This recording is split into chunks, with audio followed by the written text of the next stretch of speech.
Ever wondered about the history of a nation that is home to over 200 million people and hundreds of distinct ethnic groups?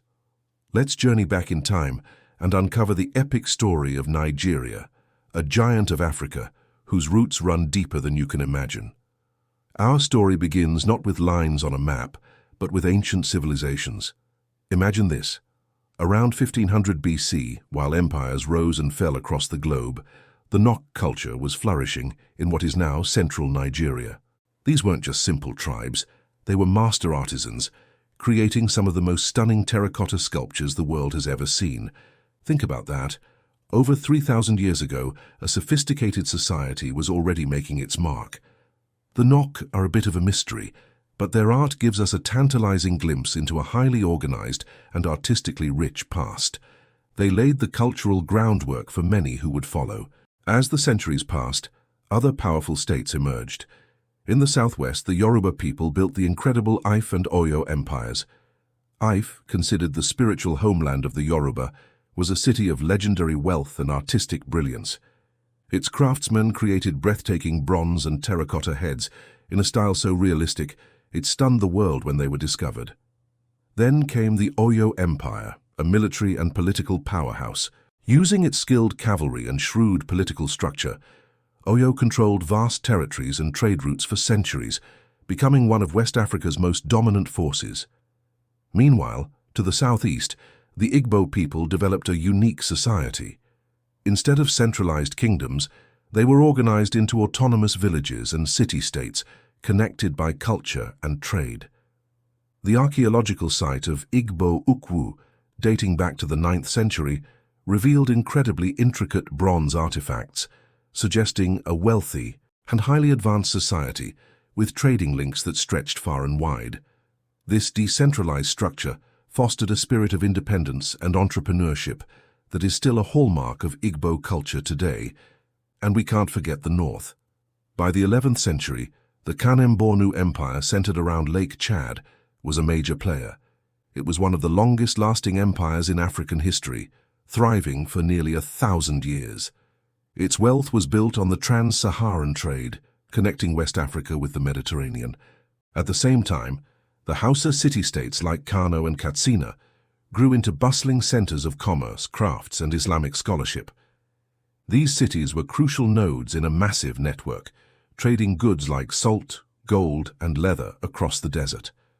This vibrant tapestry of cultures was forever changed with the arrival of Europeans. In the late 15th century, Portuguese explorers landed on the coast, initially for trade. But this trade soon took a dark and devastating turn. The transatlantic slave trade began, and for over 3 centuries, millions of people from the Nigerian coast and interior were forcibly taken from their homes, their families, and their futures. This brutal period inflicted immeasurable trauma and fundamentally reshaped the societies it touched. It's a painful but absolutely crucial part of Nigeria's story, and its legacy is still felt today. By the 19th century, the slave trade was declining, but European interest in Africa's resources was not. The scramble for Africa was on, and Britain set its sights on the region around the Niger River. Using a mix of treaties, often deceptive, and military force, the British gradually took control. In 1914, the British colonial administrator, Lord Lugard, amalgamated the southern Nigeria Protectorate and the northern Nigeria Protectorate. And just like that, the modern state of Nigeria was created. This single act brought together hundreds of different ethnic groups, with diverse histories, languages, and cultures, under one colonial administration. The name Nigeria itself was coined by Flora Shaw, who would later marry Lord Lugard, naming the country after the great Niger River that flows through it. Life under British rule was a mixed bag. The colonial government built railways and infrastructure, but mainly to extract resources like palm oil, cocoa, and tin for Britain's benefit. Western education was introduced, but it often undermined traditional values and systems. Nigerians were largely excluded from positions of power in their own land. But this oppression also planted the seeds of resistance. A new generation of educated Nigerians, inspired by ideas of self-determination, began to dream of independence. Leaders like Nnamdi Azikiwe, Obafemi Awolowo, and Ahmadu Bello emerged, representing different regions and ethnic groups, but united by a common goal: freedom. They formed political parties, ran newspapers, and organized protests, demanding an end to colonial rule. Their tireless efforts, combined with a changing global attitude after World War II, put immense pressure on Britain. The call for freedom was too loud to ignore.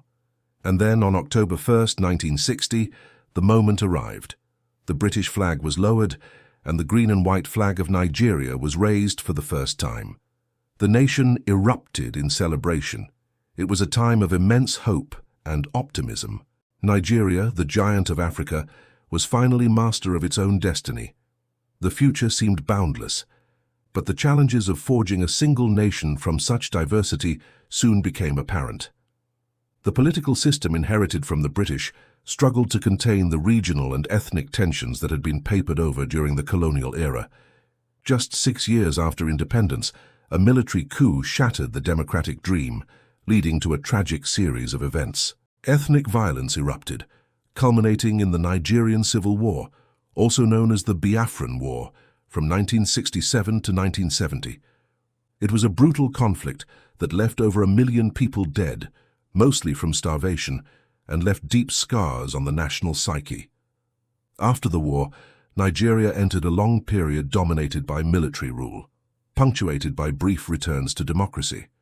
The discovery of vast oil reserves in the Niger Delta brought immense wealth to the country, but it also became a source of corruption and political instability, often referred to as the oil curse.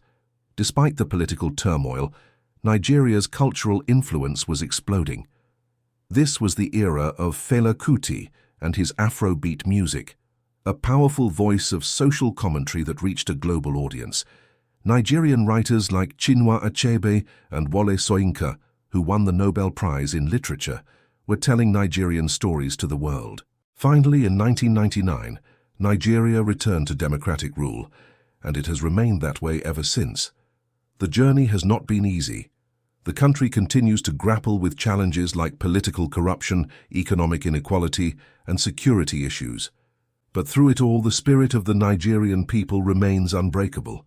It's a spirit of resilience, creativity, and hustle. Today, Nigeria is a continental leader. Its economy is one of the largest in Africa. Nollywood, its film industry, is the second largest in the world, captivating audiences across the globe. Nigerian music, from Afrobeats artists like Burna Boy, Wizkid, and Davido, dominates international charts.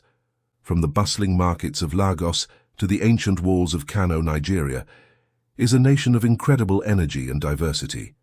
Its history is a powerful story of ancient kingdoms, of immense artistic achievement, of the trauma of slavery and colonialism, and of the unyielding fight for freedom and unity. It's a complex and ongoing story, and it's one that matters to us all.